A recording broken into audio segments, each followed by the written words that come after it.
Hello అండి. ఈరోజు దేవి నవరాత్రుల్లో మొదటిది కట్టె పొంగల్ కాబట్టి దానికి ఎలా చేయాలో ఈరోజు చూసేసుకుందాం. దాంట్లోకి అర్ధ సేరుతోటి మనము బియ్యం తీసుకుంటే పావు సేరు అంతా మనం పెసరపప్పు తీసుకోవాలి.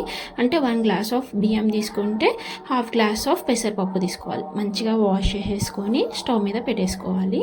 ఇది మంచిగా కొంచెం సేపటికి ఇట్లా ఉడుకుతుంది అనమాట.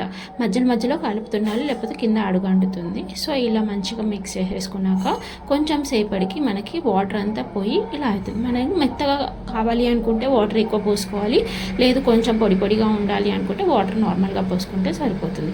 మనకి ఇక్కడ మెత్తగా అయిపోయింది కదా. నెక్స్ట్ దాంట్లోకి తాలింపు వేసుకోవడానికి నెయ్యి తీసుకోవాలి. నెయ్యిలో అల్లం సన్నగా తరిగి వేసుకోవాలి. ఇక్కడ అల్మెల్గడ్డ వేయరు కాబట్టి అమ్మవారికి ఓన్లీ అల్లమే వేస్తాము.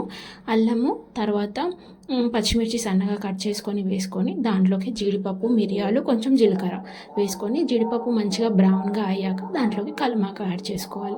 మంచిగా కల్మాకు కూడా వేగాక దీన్ని మనం ఫస్ట్ ప్రిపేర్ చేసుకున్న కట్టు పొంగలిలో పోసుకోవాలి. ఇది మెత్తగా అయింది కదా, దీంట్లో సాల్ట్ వేసుకోవాలి. మనం ఎంత క్వాంటిటీ తగ్గట్టు సాల్ట్ టేస్ట్ తగ్గట్టు వేసేసుకొని తాలింపు దాంట్లో వేసుకొని మిక్స్ చేసుకోవడమే. అమ్మవారి ఫస్ట్ రోజు కట్టు పొంగలి కాబట్టి ఈరోజు మనం అది చూపించామన్నమాట. ఎవరైనా ట్రై చేసి ఎలా వచ్చిందో చెప్పండి. వీడియో నచ్చితే లైక్ చేసి సబ్స్క్రైబ్ చేసుకోండి. రోజు కూడా మనకి అమ్మవారికి ఏది నైవేద్యంగా పెడతామో ఆ వీడియో వస్తుంది. శ్రీమాత్రేన.